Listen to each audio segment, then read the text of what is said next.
So we're at the last day of this meditation retreat, and as you all know just how fast these things go.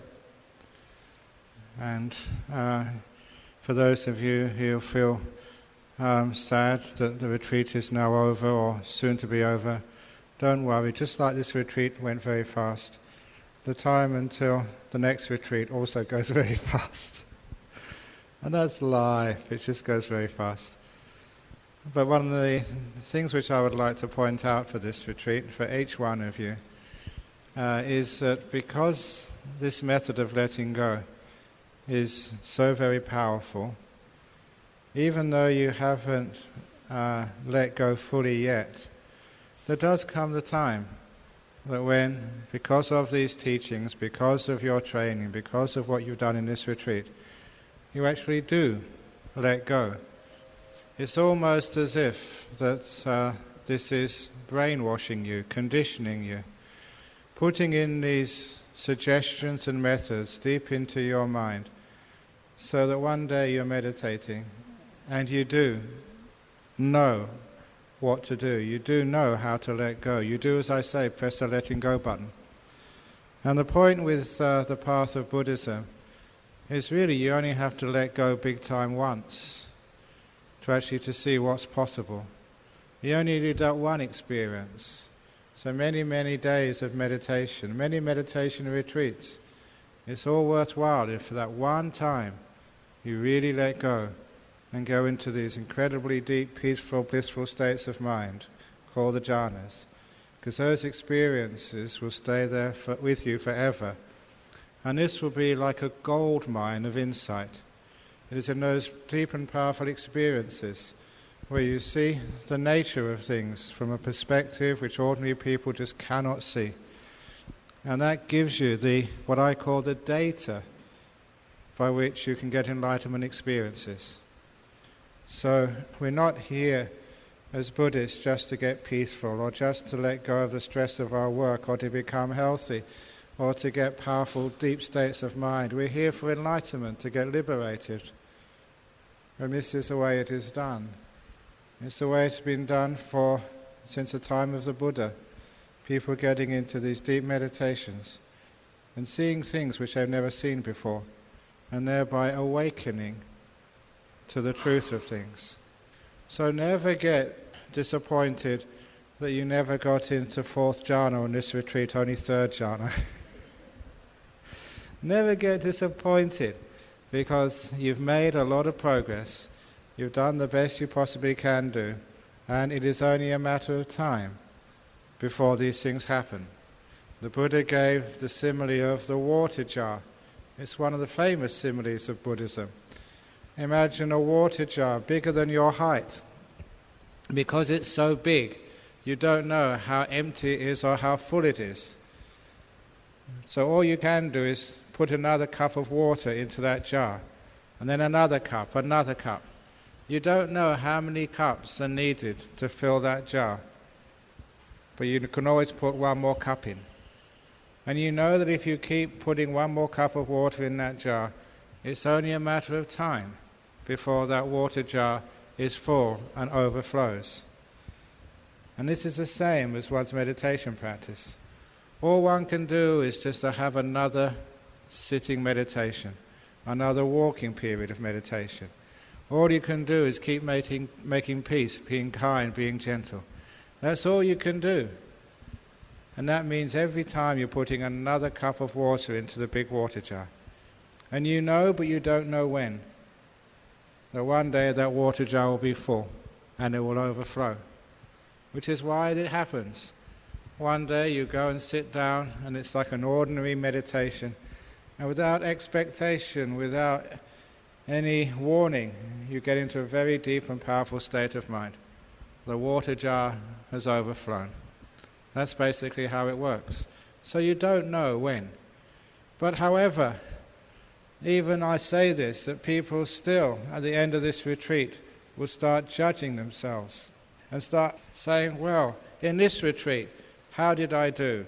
And you might start talking with your friends. How did you do? And your friend says, I got a beautiful nimitta. and you get really disappointed because you got nothing. That's unfair. That's what happens when you start measuring and comparing. And this is another part of meditation which I haven't shared with you yet, but it's a good time to share it. At the end of the retreat, please understand that all measuring and all comparing are all delusion, stupidity, conducive to suffering. You can't measure yourself with other people. Indeed, that I developed a meditation procedure which understands the problem caused by measuring and goes in a different direction. Because when you stop measuring, it means you cannot control. Many years ago, one of the disciples in Perth, knowing that I was a scientist by training before I became a monk, asked me to comment on a statement by the British engineer, scientist and philosopher Lord Kelvin. And for those of you who remember your science, Kelvin was the man who gave his name to the absolute scale of temperature, starting at minus 273 degrees centigrade, that's 0 degrees Kelvin. So he was a very famous physicist and also philosopher of science, one of the people who started the Industrial Revolution in Europe. And one of his insights was, if we are to control nature, we have to learn how to measure her accurately first of all. Because before we could have technology, we have to have accurate measurements of extension, weight, temperature. So without those measurements, we couldn't have our progress we see today. So he and many other people set out developing standard measurements as the foundation for our modern day technology. But when they asked me that question about what do you think about, in order to control nature, we have to have measurements first of all, I straight away turned that statement around to, if we don't measure things, it means we cannot control.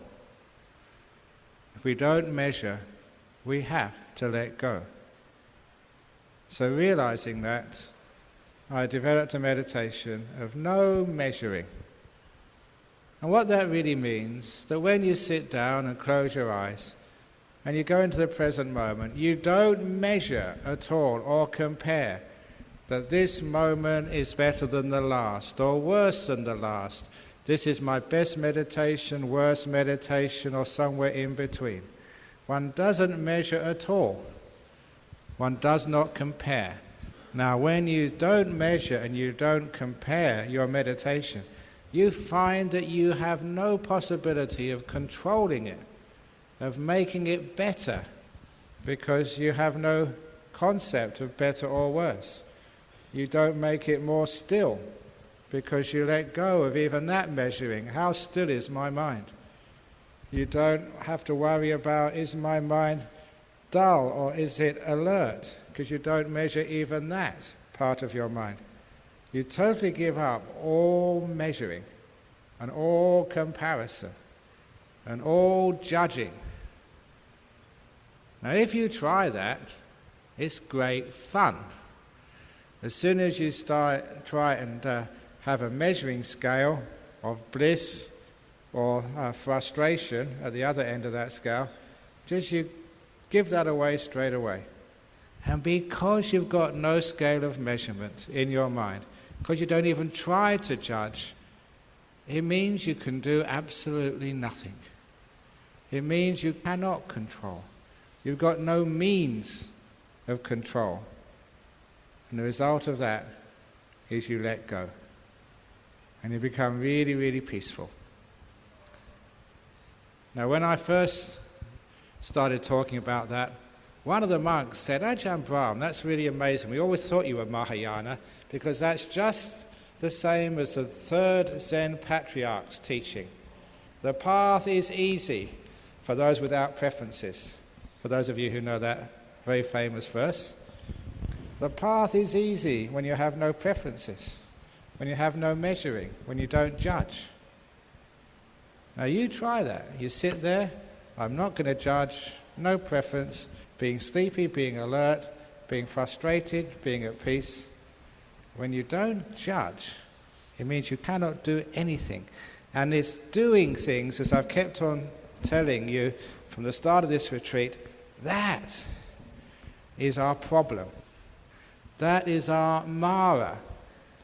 I don't know how many of you know enough about Buddhism to know that Mara, the tempter, this is the bad guy of Buddhism. This is the one which stops people getting enlightened. That Mara is a deva, a heavenly being, who lives in one of the highest heaven realms, the Paranimitta Vasavati realm. And for those of you who don't know that Pali, it means the realm of devas who wield control over others. In other words, Mara is the biggest control freak in the universe. And that's why if you try and let go of control, Mara really gets pissed off. And he tries to come and make you control, make you afraid, tempt you, whatever it is, to try and get you to do something to stop you being peaceful and getting out of samsara. Mara is a big control freak. And he wants you to control as well, so you don't escape from samsara. So when you stop measuring things, all you do, I know you, Mara, that's enough.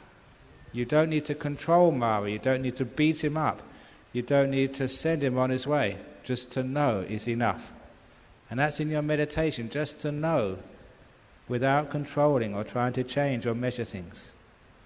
If you understand that, you understand how this path of meditation works.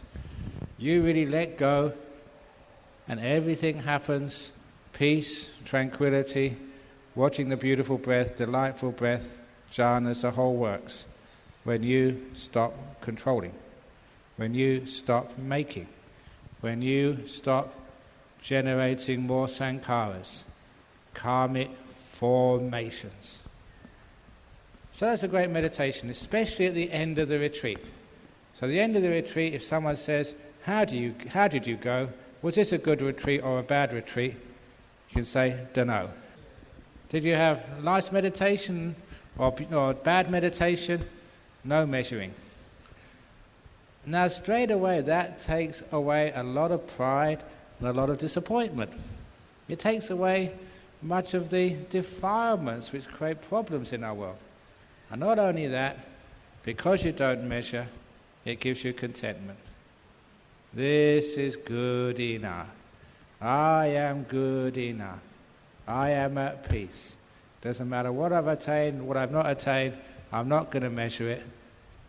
Therefore, I am at peace. At school you might get report cards, but I promise you, I will not hand out report cards at 3 p.m. I will not give you an A, B, C, D, E, or F. And as you know, for those of you who've seen me in interviews, have I ever criticized you? Have I ever told you, you stupid meditator?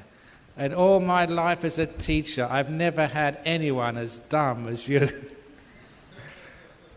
Instead, even though you say some dumb things, I always say, very good, yes. And I do that because I'm not going to measure you, and you should not measure yourself, because all measuring is a way of controlling. If I say you're a sinner, you're a bad person, then I can start controlling you. When you don't judge, all control disappears. And in its place, you get this wonderful sense of freedom and peace. Nibbana. But I wanted to mention in this last talk a couple of things which is just tying up some loose ends, things which I should have said but didn't get around to saying. Many of you in interviews, when you do stop measuring, when you do start to let go, when you stop controlling, sometimes you have interesting physical feelings. In particular, Sometimes when you're meditating, people think they're swaying, or they're nodding, or they're flying up into the ceiling, or their body is expanding, getting fatter and fatter, or they're falling into the floor. It's amazing the amount of feelings you can have in the body during meditation which are not real. Well, they're real in one sense. You're perceiving these things, but they're not actually happening. I remember one meditator a long time ago said she was always swaying in her meditation.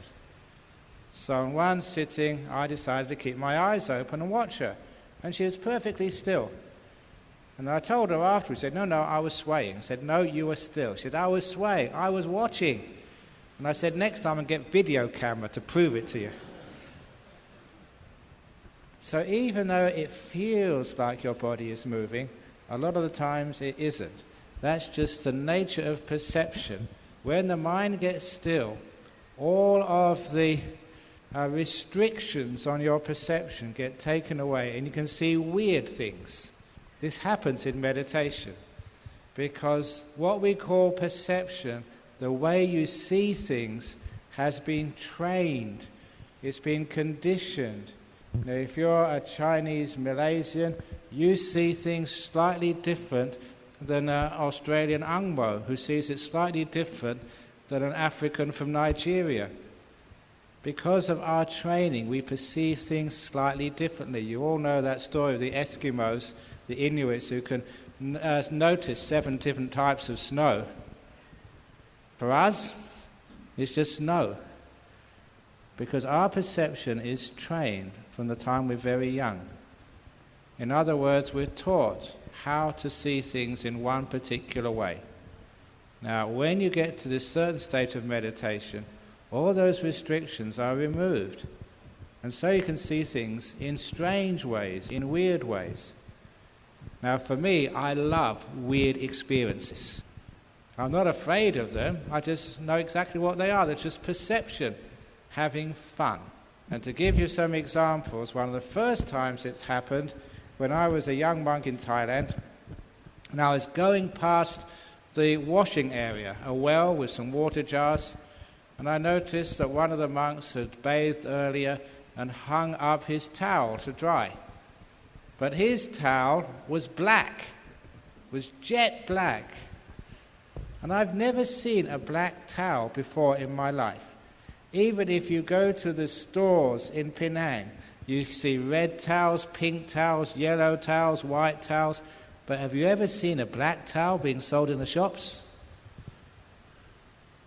If any of you want to start a new fashion chain, black towels, no one's done that yet. You can get a niche in the market. Black towels are cool because you don't need to wash them so much. But anyhow, I'd never seen a black towel before ever, and there was one hanging on the line. And so I stared at it, not just glanced at it, but stared at it for about 2 or 3 minutes, thinking, where did this come from? Who owns a black towel? I've never seen one before. And after about 2 or 3 minutes, then the colour changed to white again. And I thought, am I going crazy? Because it was black and now it's white. That was one of the first times I realized how perception, the way we interpret things like sight or sound or feelings in our brain, in our mind, is conditioned.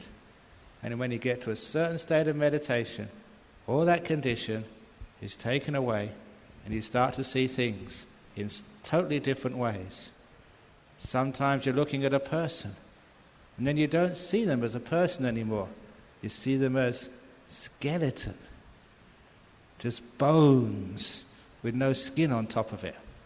And people think, my goodness, I'm going crazy. You aren't going crazy. This is totally normal for a meditator. All it is your perception is becoming freed. And another experience which I like to share with meditators, because this might happen to you one day, and if it does, it is fun. I saw a monster, a demon. I was sitting meditation, and instead of the usual nimittas coming up, there was this face of a monster, with his tongue hanging out. Ugh! And big eyes, like as if the eyes were going to fall out, red. And his mouth, you saw his mouth, they weren't like ordinary teeth, they were fangs, dripping red blood. And had a skull of necklaces, a necklace of skulls around its neck.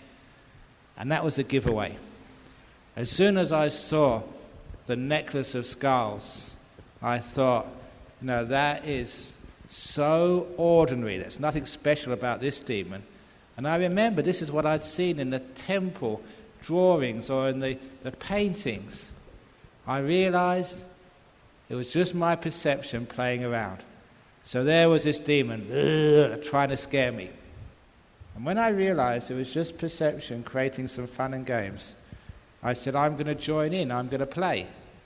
But the first thing I did was put a pair of sunglasses, a pair of Ray-Bans over its goggly eyes. So it looked really a cool demon with sunglasses on. And then, just like I used to do as a naughty school kid, to black out a few teeth so the demon looked like it needed to go to the dentist.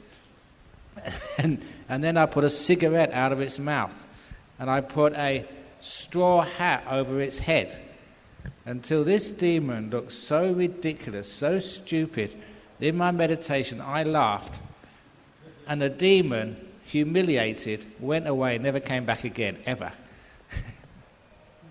Now, because I knew these were creations in my mind, I could actually play around with them, and I did have fun with them. And this was not just my own experience, because some years later, there was a young man came to meditate in my monastery in Australia.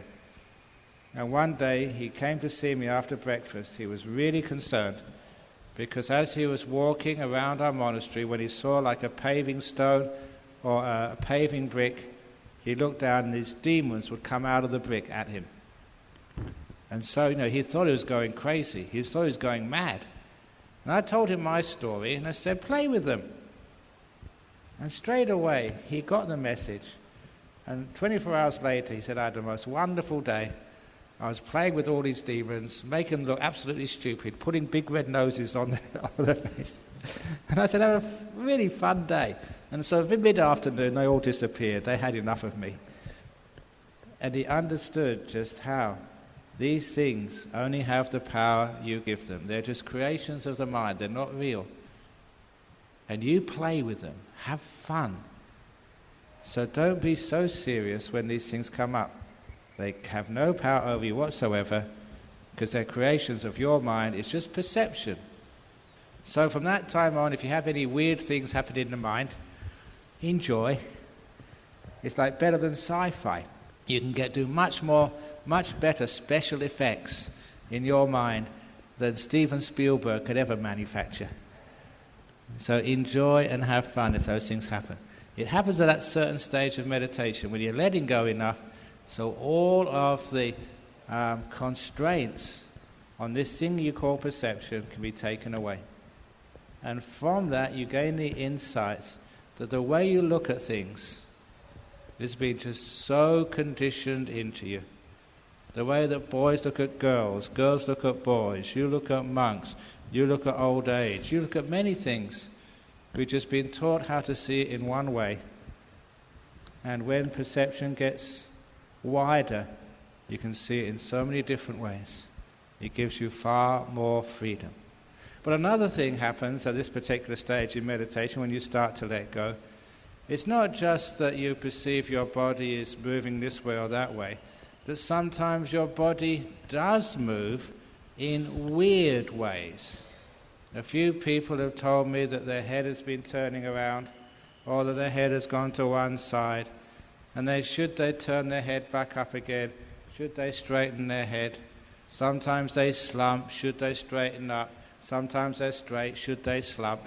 And the answer is, don't do anything. Because I told a few of you in your interviews, there was one retreat which I was giving, and I opened my eyes towards the end of the meditation period, and there was one lady, I've never seen anyone sit meditation in such a painful posture. She was twisted around like sort of some autistic child. And when I saw it, I was really concerned for her because she'd been sitting like that for quite a long time. So the first opportunity, I asked her, I said, "You know how you were sitting? I can't do it. I can't stretch and put my body in such an uncomfortable position. You break your spine or something." But she was in that really strange position. And when I asked her afterwards, I said, "How do you feel?" She said, "That was such a wonderful meditation. I felt so relaxed. All the aches and pains in my body are gone." And I thought, how can that be? Do you know how you were sitting? She didn't know. But then when I asked her, how come that was the case? Then she started talking to me about some accident where she injured her spine. And from that time on, I realized your body is incredibly smart. In meditation, when you give it some freedom, when you stop controlling it, when your body is no longer your slave, but you give it some freedom, then the body will move to where it thinks it needs to be. She had to twist and turn in that direction to open up the channels of energy which had been blocked so that healing could take place. So if you tend to sort of move around with your head, you probably had some sort of little injury to your back or your shoulders. And all it is your body is telling you, this is how I need to be to get half an hour of healing, of energy flowing to where it needs. And from that time onwards, I've always trusted my body. If my body slumps, that's where it needs to be. If it leads over to this way, that's what must happen for the body to heal itself. And when people do this, they have this great experience after the meditation, let alone getting peaceful. They feel this incredible sense of relief, of locked-in tensions in their body, which may have been in there for years.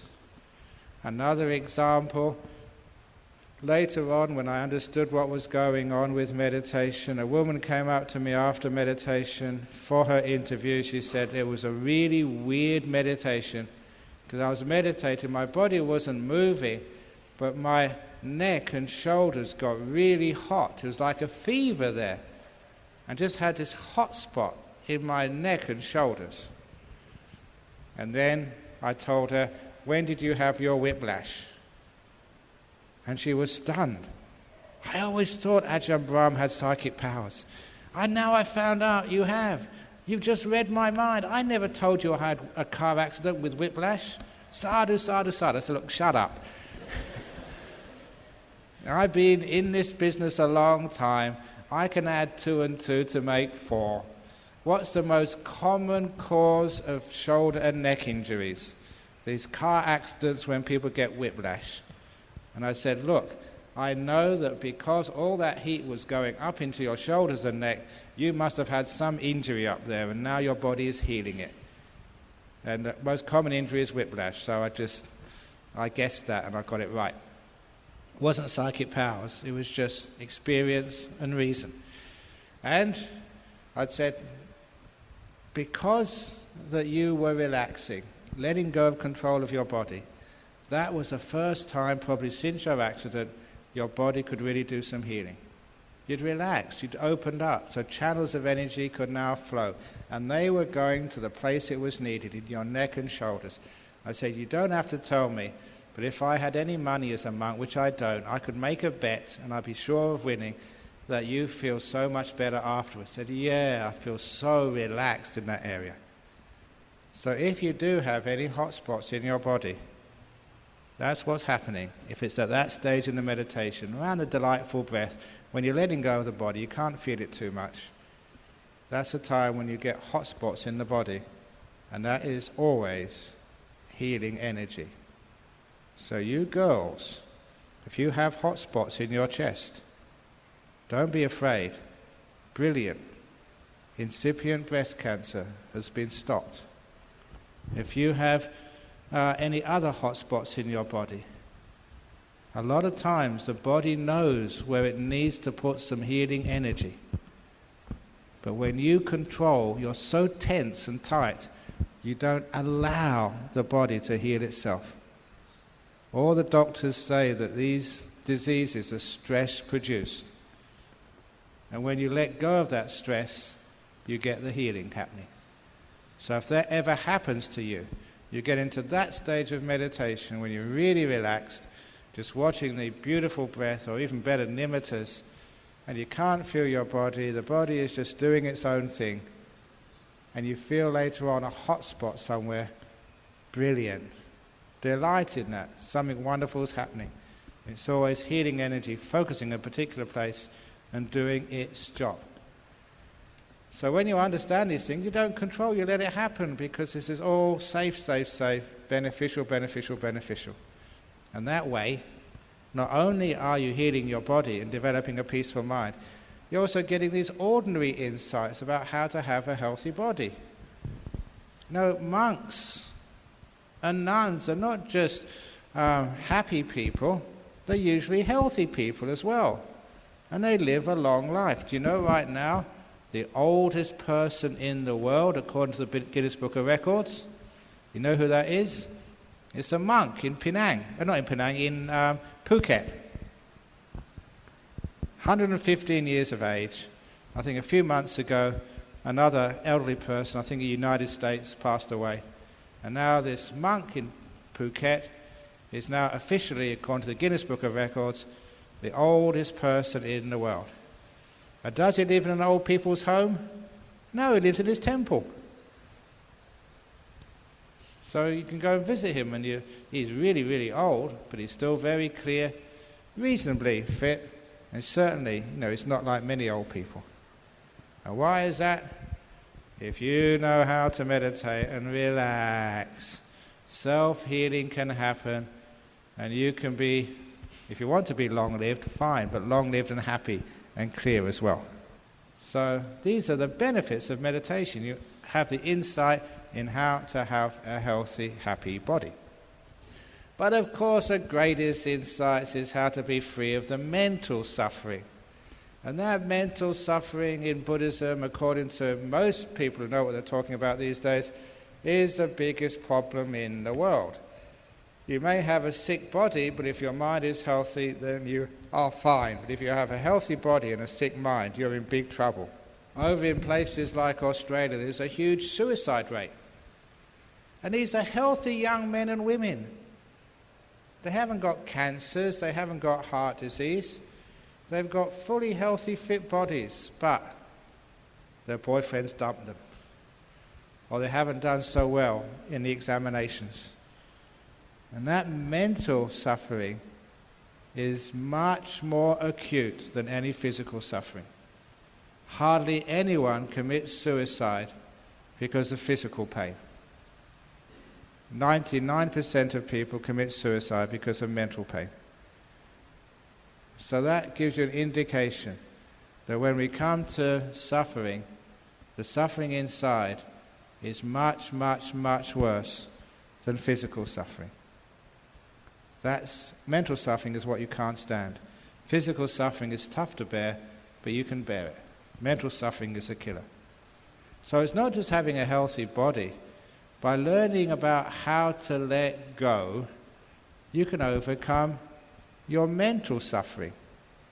For those of you who haven't read my book, Opening the Door of Your Heart, there's one story which comes to mind, again, happening in the time I was a monk in Thailand in a very remote forest when I had a very bad toothache. If you had a very bad toothache, you would just go and see a dentist this afternoon. But this was in the jungle. There wasn't a dentist in maybe 50 or 100 miles. Number two, there was no telephone or mobile phone. You couldn't ring anyone to make an appointment. There's not even a way to get there except by walking. And there wasn't even any Panadol or aspirin or painkiller. You were a monk. You were supposed to be tough. But sometimes those toothaches can be so bad that I asked dentists about this. They have sent people crazy. So don't underestimate the power of pain, of a toothache. And My toothache was so bad, there's no way I could sleep that night. At least so I thought. Just a whole jaw was throbbing, and it was just unendurable. So what did I do? I decided to meditate, to sit down and watch my breath. Breathing in, breathing, ow! And I couldn't stop it. The pain was too much. Now, I do have a strong mind. I could endure 60 or 70 mosquitoes up on me at a time, but I could not endure that pain of a toothache. So I got up and tried walking meditation, because I couldn't sit. And after a few minutes, I had to stop, because I was not doing walking meditation, I was doing running meditation. Because whenever you are in pain, you can't do anything slowly. I was running backwards and forwards. When that didn't work, I went back up into my hut and tried something else, chanting. Now, I already gave a whole talk about superstition, and I was not at all superstitious. I was a scientist. I did not believe in chanting. I thought it was just hocus pocus. But when you're desperate, you'll try anything. So I started chanting. And I had to stop that after 2 or 3 minutes, when I realized I was shouting at the top of my voice. And I'd wake up all the other monks. I was so desperate. And if you ever are in great pain, you can maybe understand what I mean. I just could not stand it any longer. And by that time, I'd exhausted all the possibilities of doing anything about it. Those are wonderful times in one's life, when one is so desperate, one cannot stand it any longer, but there's nothing you can do about it. And that's when I remembered the teachings of Ajahn Chah. I remember just 2 words, let go. And as I said earlier, all these teachings I give you now, you will remember them when they're really, really necessary. So I let go. Big time let go. And it was one of the most amazing experiences. That 1 second you're in unendurable pain, and the next moment the pain is totally gone and you're blissed out. Not even a second, half a second. I remember that experience, and it was shocking, but it was a great fun. You know, having this terrible, terrible, terrible pain, which you can't endure, and then the next moment, it's not there anymore, and you're so blissed out, so happy, so peaceful. So I meditated, because that's what I thought I should do when I was blissing out. Crossed my legs and just went into a nice, peaceful state. When he came out again afterwards, it's about 2 o'clock in the morning, and he had to get up at 3. So he just laid down and had a nap for half an hour, but very, very light nap, and then carried on as normal. But what I learned from that experience was not just the power of letting go, but something which the Buddha had said. He said that there are 2 types of pain, the physical pain and the mental pain. He said it's like 2 thorns or 2 arrows piercing you. And he said the physical pain you can't do much about. That's part of having a body. But the mental part of it, you can take that out whenever you want. And he said that the biggest part of that was the mental pain. I can't stand this any longer. I need to find a way out of here. Give me the Panadol, give me the morphine. Do something, I can't stand it any longer. That's mental pain. And so when I let go, you took out the mental arrow of suffering. And what was left was negligible. Now that was a powerful insight about how to deal with what most people call unendurable pain. You can, when you know how to let go. So, you may not be in such great physical pain when you're meditating, but some of you are still in a lot of mental pain. This is so frustrating. I've been meditating here for 8 or 9 days. I'm getting nowhere. I bet everyone else has got jhana in this retreat, but not me. That sucks. I've seen all these other people, they've been sitting so straight, and I can't meditate for more than 10 or 15 minutes. Oh, I want to kill myself. I'm so depressed. I'm never going to come on a meditation. Maybe I'll become a Christian. It's easier. That's called mental pain. Now, please let go of that amount of mental pain. Just let it go. You're doing well. Let it be. The Buddha said, the stupid person who knows they're stupid, that's wise.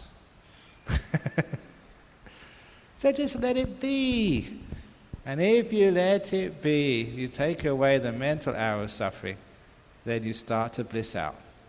Because there's lots of stories about people who got so frustrated when they're meditating. These are the stories I love telling at the end of a meditation retreat. And the first is this nun. What was her name again? I'll remember it in a minute. It wasn't Wajira. It must have been Wajira. This nun, she said, she wrote her story in the Therigatha. Now, if any of you want to read some inspiring stories about real monks and real nuns in the time of the Buddha and what they went through to become enlightened, the Therigatha and the Therigatha, the verses of the elders, the elder monks and elder nuns. This is their stories, their little biographies of how they struggled and how they became enlightened eventually. And this one particular nun, she had been meditating as a nun for 7 long years. Not a 9-day retreat, but 7 years as a fully ordained bhikkhuni, as a nun. And after 7 years, she said she hadn't experienced one moment of peace in her meditation. It shows that, nearly all of you, actually all of you, have done better than her. You've had moments of peace, maybe not as much as you would want, but you've had some nice meditations. As for her, 7 years, not one moment of peace. So she started thinking on her 7th anniversary of going forth. Obviously I can't meditate. Obviously this is not for me. But what's the alternative? Disrobing and going home? She said that's like going home to the 3 crooked things. And those of you who don't know what the 3 crooked things were, this was a Pali term which many of the women who'd left home would describe. Said, when you leave home and become a nun, you leave behind the 3 crooked things. And the first crooked thing is the ladle which you put into the curry.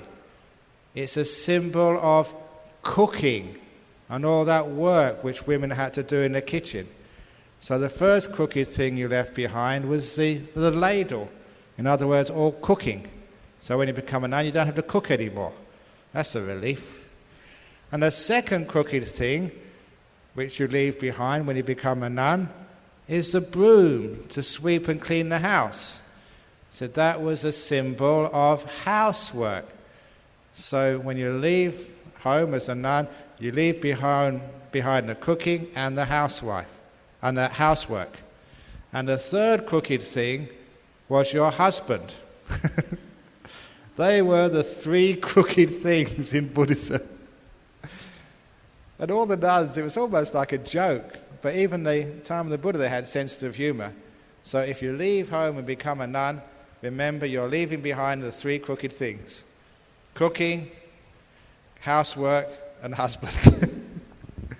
He said, I don't want to go back to those 3 crooked things. But I can't stay as a nun, I've got no peace, so what should I do? So she got a length of rope. She went into the forest. She climbed a tree. She tied one end of the rope to a solid branch. The other end of the rope she tied around her neck. And she was about to jump off when she got enlightened. Just in time. I would not recommend that method. But why did she become enlightened? Because at that moment, when she was about to kill herself, jump off the tree, that's when she really let go. She stopped trying anymore. She abandoned all this trying to get enlightened or trying to get peaceful. Because all that effort was what was stopping her for 7 years. She just gave up. I've had enough. I'm giving up. And that's when she became enlightened. I have many meditators who, when it gets to the last afternoon of the retreat, they haven't got anywhere in their meditation, so give up. 1 hour before 3 o'clock when we finish, what's the point? I'm not going to get anywhere. I might as well sit meditation anyway. So they sit meditation for the first time in the whole retreat, not trying to get somewhere. And they have this beautiful meditation. Oh, this is really nice. Because they let go. Or the great story of Venerable Ananda. Think of this story. Ananda, the attendant of the Buddha, was with the Buddha as his attendant for 25 years. Sole personal access to the greatest teacher. Listening to all of these amazing teachings from the Buddha and great advice. Sitting by his side when he saw the Buddha giving advice to these monks and nuns and lay people, they're all becoming arahats and anagamis and having psychic powers. And Ananda, still a stream winner. Never got enlightened. And when the Buddha died, he was really upset. The Buddha's died, I've been with him for 25 years, I never got enlightened. What chance is there now? So he really got quite depressed.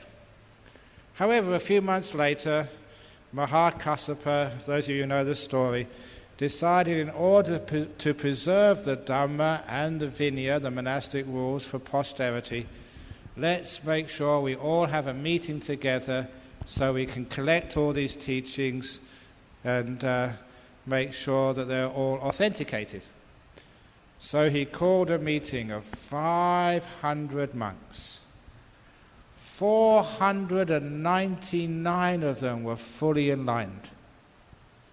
And the other one was Ananda. And the meeting was going to be tomorrow. It's just like I made the announcement that of you yogis, say 60 yogis who attended this retreat, 59 of you have got the jhanas and are fully enlightened, except for you. And you think, oh my goodness, everyone else is enlightened, and I'm the only one not to be enlightened. What would happen to you?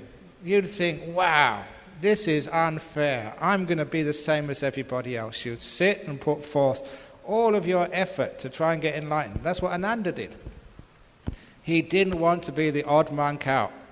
The following morning, he was going to meet with 499 fully enlightened beings, and he was the odd one out.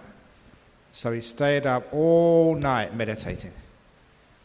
No sleep, no messing around. Meditate, meditate, meditate. When it came to dawn, nothing. No enlightenment, not even close. And so what did he do? He gave up trying to become enlightened. Instead, he went to bed.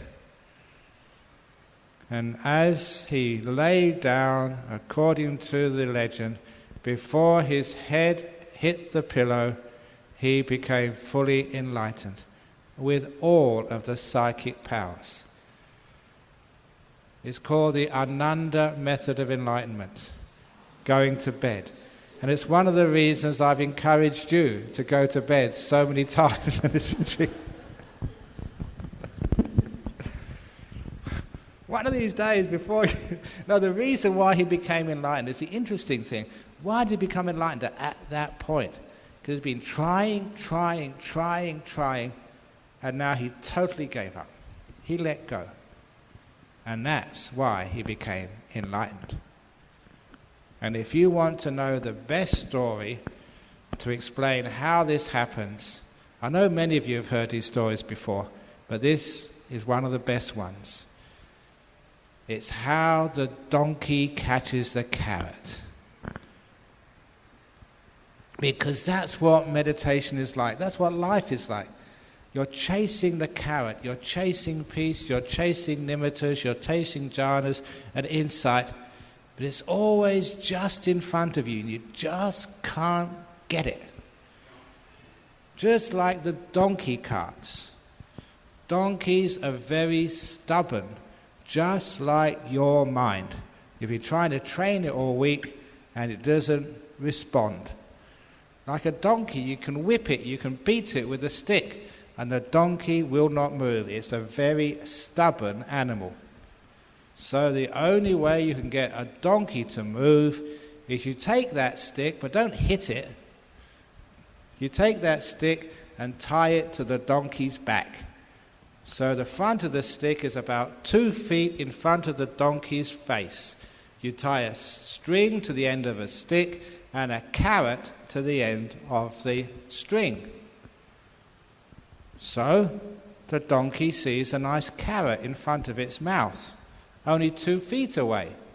So the donkey moves towards the carrot.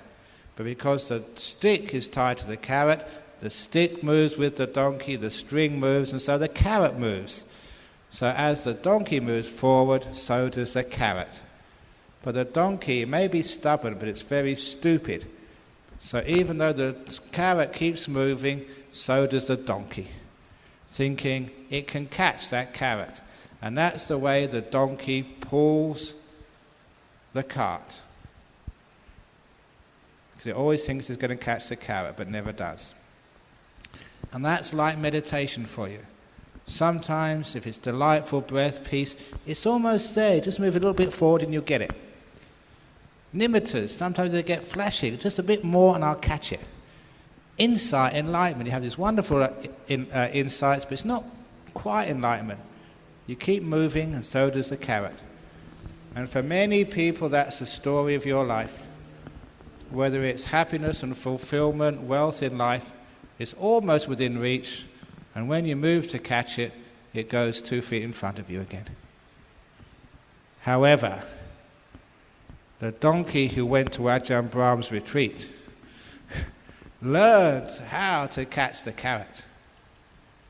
So what does the donkey do? The donkey runs like hell after that carrot.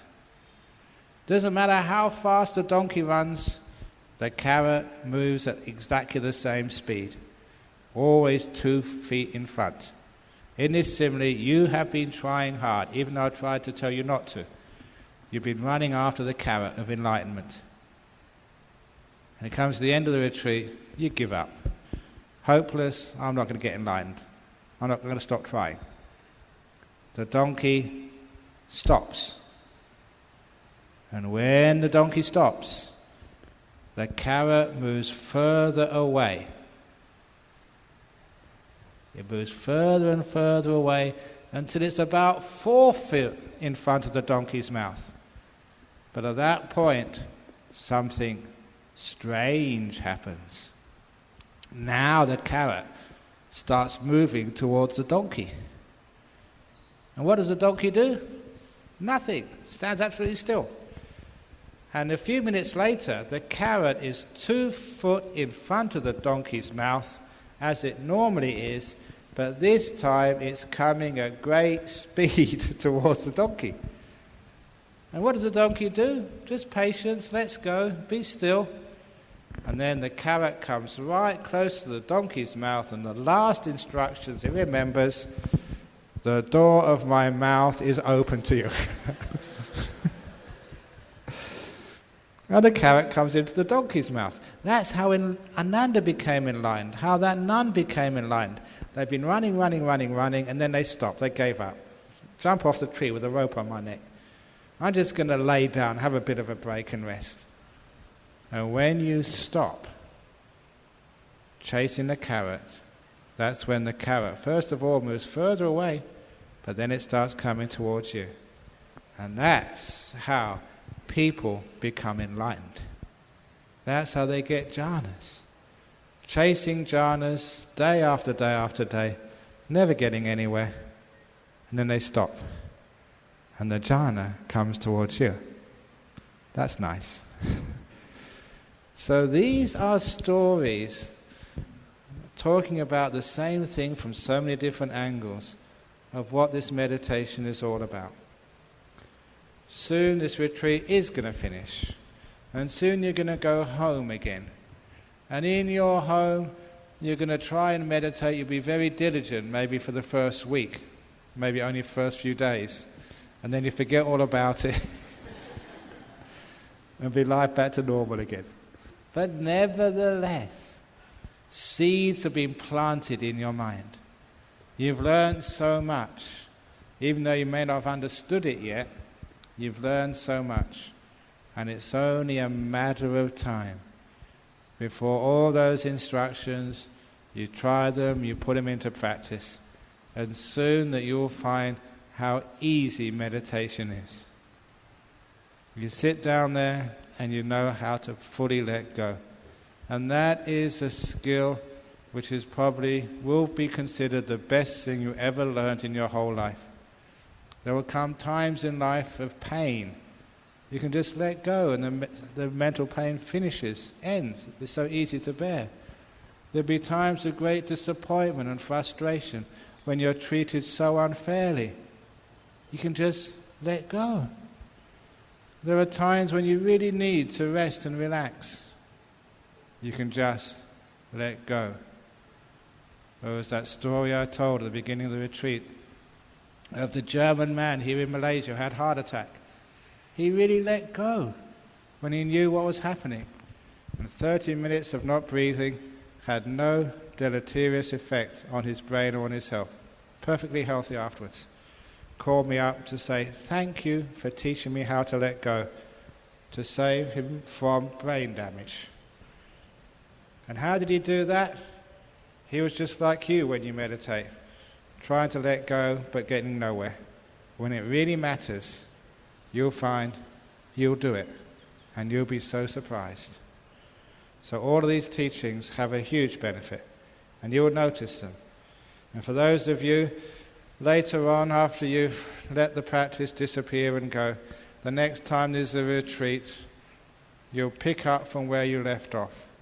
Don't think that if you don't keep practicing, you lose everything. That doesn't work that way.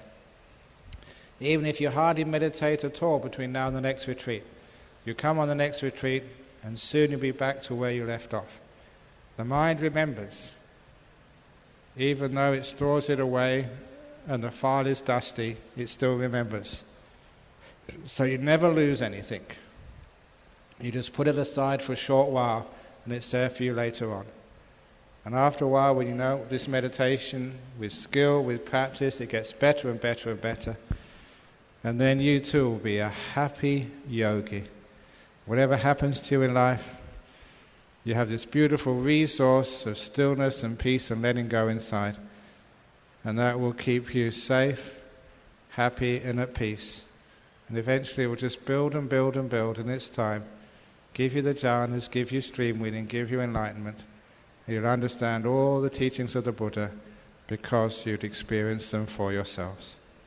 Going against the stream of craving. Letting go. Kindness, contentment, stillness.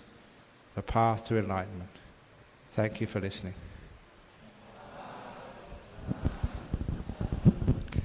So, any comments or questions about this last formal talk? There's another talk this afternoon at 3 o'clock. That's the last formal talk. Okay, so there's another couple, 2.5. You got a question here? Go on.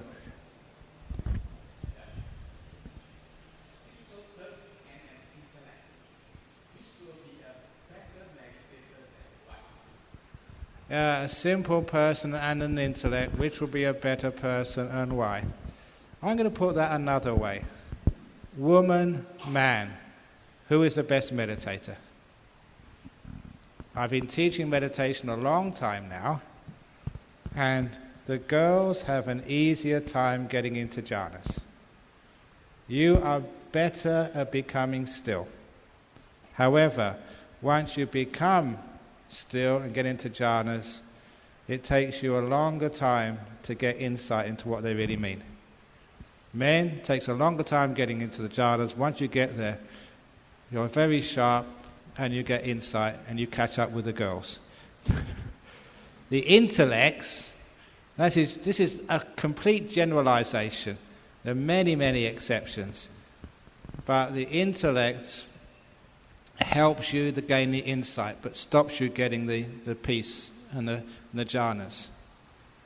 So if you have a simple person where you're just more emotionally connected, rather, more in your heart rather than in your head, you find an easier time meditating, but a faster time getting insight.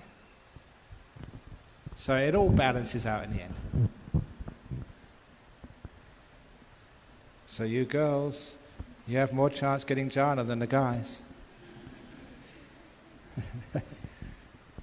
But once you get the jhanas, the guys are going to catch up with you. That's generally speaking, it's not always the case. Okay, so there's interviews down below, and remember, it's only 2.5 hours before lunch, so it's a waste of time trying to get enlightened. So there's no chance you're going to get jhanas. So just give up. I think you get the message. Okay, see you later.